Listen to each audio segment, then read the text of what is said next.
Now, Matt, a couple of other questions for you. When somebody goes in and assumes a loan, we were given the example, because this is just an easy example to give, and I want to jump back to this, of a VA loan amount. Let's say a VA, a veteran's loan amount. The veteran purchased a home, say, a year ago at $400,000. Now, because it's 100% financing, this is a golden opportunity for buyers. So they go in, they see that the realtor tells them that this home is assumable, okay, that the mortgage is assumable, and the purchase price now is $450, okay, $450.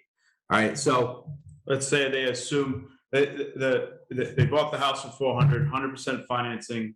A year later, the house is selling for $450. Yep. But their current mortgage balance is $390. Yep. So with quick math, that's the $60,000 difference in the assumable mortgage balance and what the actual purchase price is.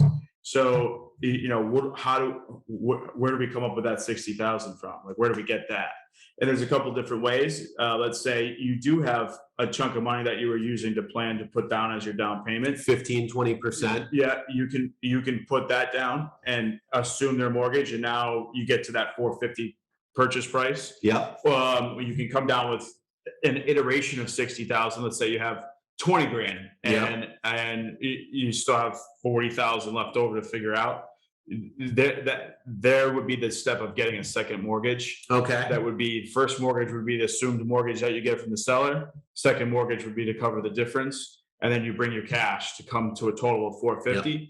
That process of getting the second mortgage is probably the proven part to be the most difficult. Absolutely. So that's where you want to get pre-approved before for standard mortgage in case some part of that process doesn't work out well. You have a plan B that's ready to come in and get that job done. And also, if you do go with plan A, which is to assume the mortgage, get a second mortgage, and bring a little bit of money down for the closing, you want to properly vet that out with the real estate agent before making an offer, because it can be tied up into the contract date. You don't want to put a proposal out to close too soon and not have enough time to figure that out, or it's just part of the offer, part of it. And that's where this is all going to be new, and you're going to see banks come out with new loan products and new options for that.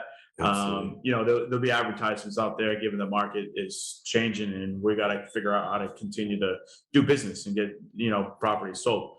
And on the flip side, if you're a seller and you're selling your house, and it's a huge advertisement tool to be able to say, hey, I have an assumable mortgage. Correct. But you should be calling your servicer, the person that you make your mortgage payment to every month, and you should ask them for a payoff, and you should ask them what the process is for an assumable mortgage. How would we begin this process?